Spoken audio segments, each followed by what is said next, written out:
taking a drive out to check out some property for our client. This is my third drive like this since the day before Thanksgiving.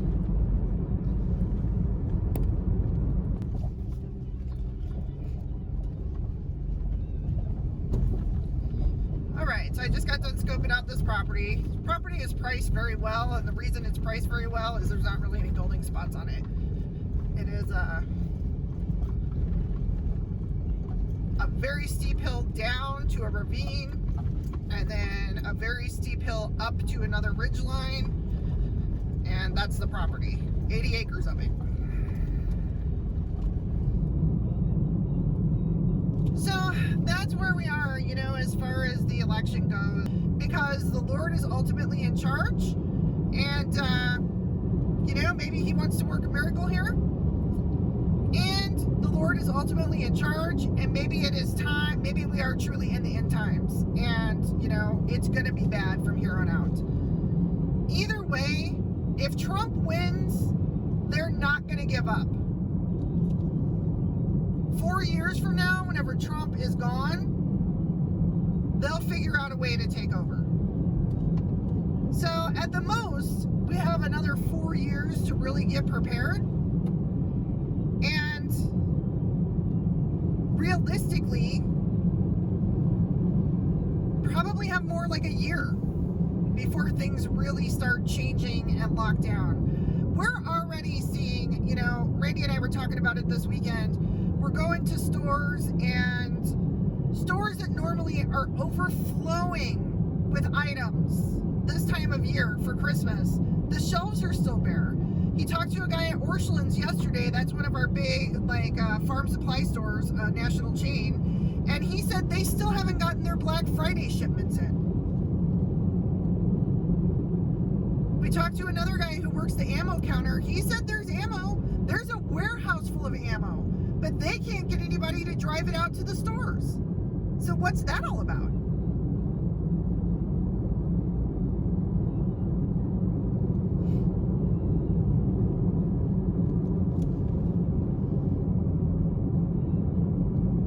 Things are never going to go back to the way they were. And I know that's hard for some folks to hear. I know a lot of folks are desperately hoping that things are going to go back to quote unquote normal.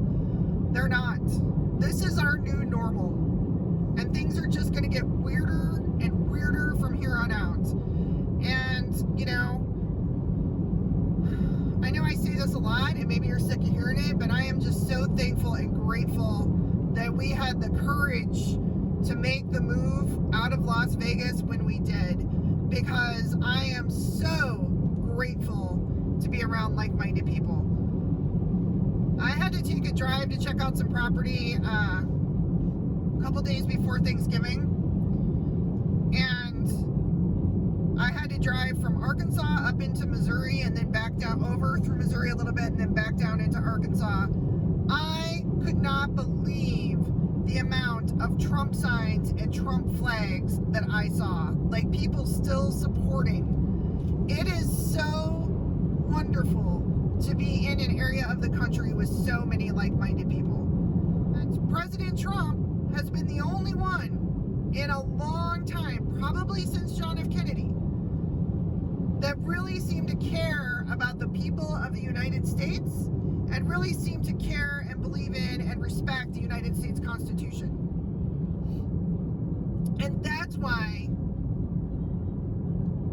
we are so all about him. And it's going to be over. You know, if Biden really does get cheated in, then that is the ushering in of the Great Reset, which, if you do not know what I'm talking about and you've not heard about it, start doing some research, because it's real. The Great Reset is a real thing. And you don't want to be in the middle of a big city or in the middle of a blue state whenever it happens.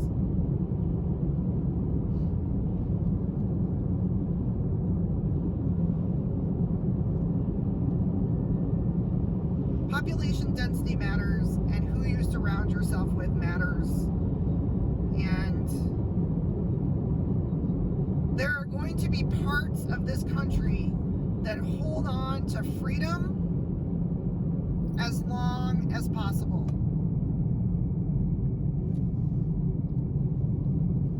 And I thoroughly believe we are in one of those parts of the country.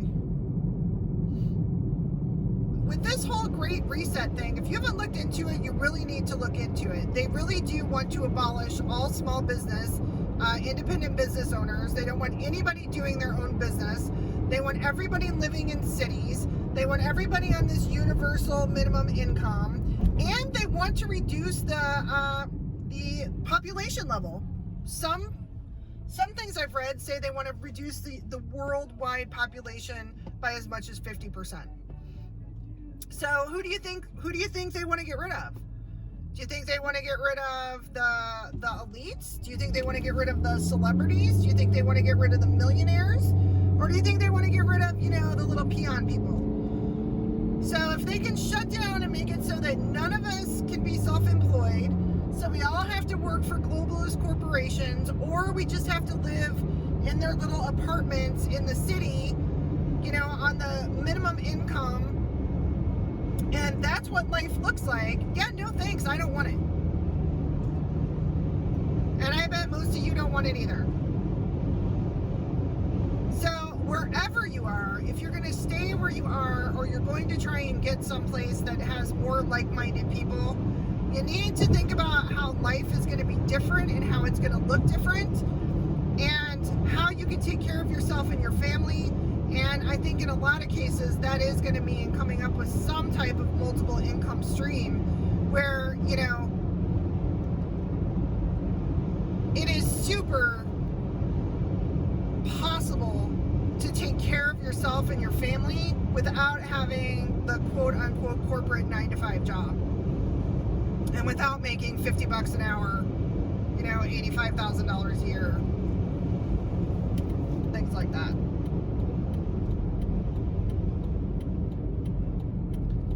If you are in a position to buy a home, I will tell you this, the interest rates are so low now that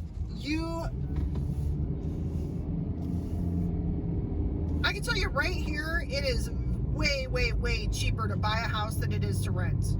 Because rents here are off the chart because there's, supply and demand.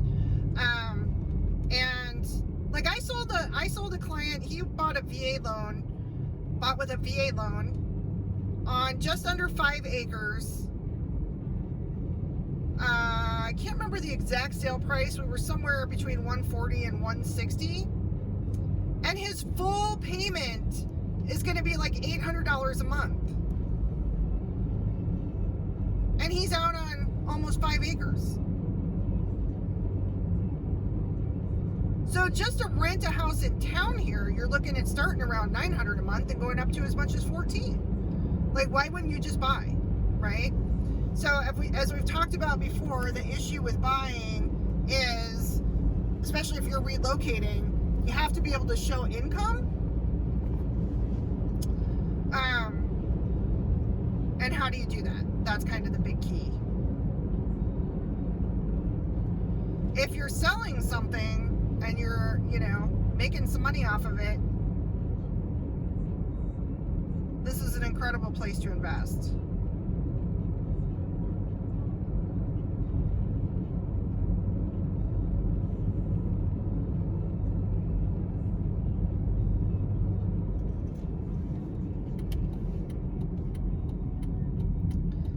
I'm gonna let this video run for a second as I go back into my little neighborhood, because I had a couple of people hit me up and say, I might have to live in town, but I'm so tired of having my neighbors right on top of me. How close are the houses there? And I'll show you. Now, I came from Vegas where our neighbor was literally 8 feet on each side of us. We could look into each other's windows when we were watching TV, no problem. So to me, these lots are pretty nice. I'm in one of the last subdivisions as you head out of town.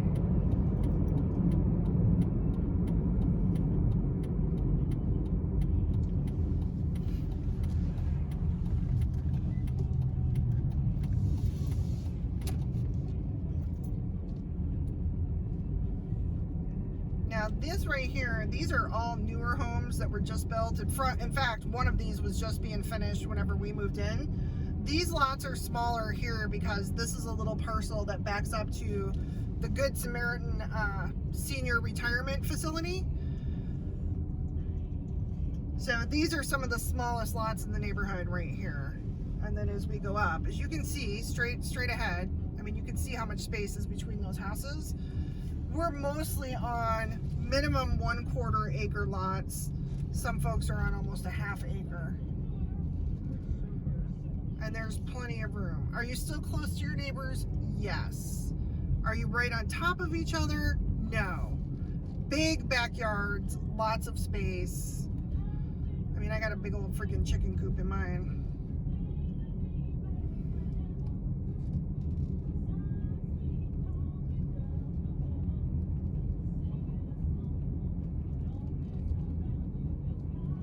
I mean, you can see there's plenty of room in between these houses.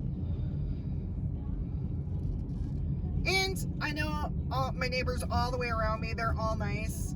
Like the folks behind me, they're from Chicago area, and they're not conservatives, but they're super nice people. They're not like, you know, crazy radical leftists. They're nice, good people. We just happen to not agree on everything as far as politics go. But as far as if something were to happen, could we count on them and could they count on us? Yeah, of course. Absolutely. And it's that way with every one of these neighbors.